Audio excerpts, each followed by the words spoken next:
This week's parsha is Mishpatim. The parsha contains over 50 mitzvot and many laws regarding civil and criminal matters.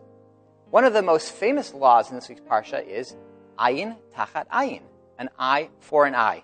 On its face, the Torah seems to obligate the Jewish court to gouge out the eye of a batterer who damaged another human being and take retribution. Our rabbis Chazal teach us that this is not the case. Ayin tachat ayin means financial payment. The rabbis bring a proof to this from another context. The Torah says, Lo sikhu kofer lenefesh rotzayach. Don't take a financial penalty from a murderer who must go to a city of refuge. The rabbis deduce it is specifically a murderer that cannot make a financial payment and avoid physical punishment.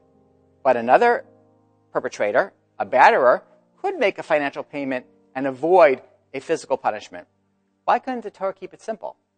If the penalty for damaging someone's eye is a financial payment, why wouldn't the Torah not say it like that? Why write it in a way that's confusing and can cause people to make a mistake? Why does the Torah write ayin tachat ayin? So to answer this question, we have to go back to the very beginning, the creation of the world. The Torah begins, Bereshit bara Elohim et hashamayim ve'et haaretz. In the beginning, God created the heaven and earth. The Torah uses the name Elohim, or Elokim, we say for respect, which is a name of God that refers to God's attribute of justice. A few psukim later, the Torah again describes creation, and there the Torah says, B'yom bara Hashem Elokim et hashamayim ve'et haaretz. Why does the Torah use a different way to describe God in the different psukim? And once again, this is something which creates confusion. There have been critical academics throughout history who have tried to argue that the Torah had different authors. One famous one's name was Wellhausen.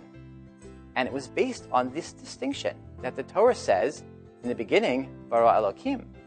And later, the Torah says, Hashem Elokim. Chazal, our rabbis, explain this. They explain that mitchila, in the beginning, God wanted to create the world with justice. Everything had to be absolutely fair. After all, God's name is Emet, Din. That's Elokim. That's the creation of justice, where an eye for an eye is an eye for an eye. If someone does something wrong, they get absolute justice. But Hashem saw that the world could not survive with absolute justice. So Hashem added in mercy. Hashem added in rachamim. This, Rabbi Joseph B. Soloveitchik explains, is the reason why the Torah in its written form says ayin tachat ayin, an eye for an eye, absolute justice, the way Hashem initially wanted to create the world. But in the oral Torah, in the Torah Shebaal Peh, we learn that Hashem added in rachamim, added in mercy, and therefore an eye for an eye now becomes a financial payment. The rachamim, the mercy of Hashem, mitigates the punishment from being retribution, losing your eye, to a financial payment. Of course, the ultimate justice will come from Hashem to the perpetrator. But in our world, we have to temper din, we have to temper justice with rachamim, with mercy. Our rabbis teach us that our role in this world is to emulate Hashem.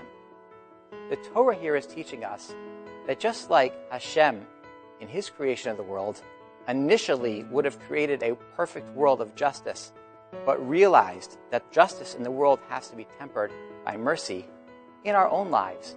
When we interact with our colleagues, our children, our spouses, we also should temper our feelings of justice with mercy and give people the benefit of the doubt. Good Shabbos.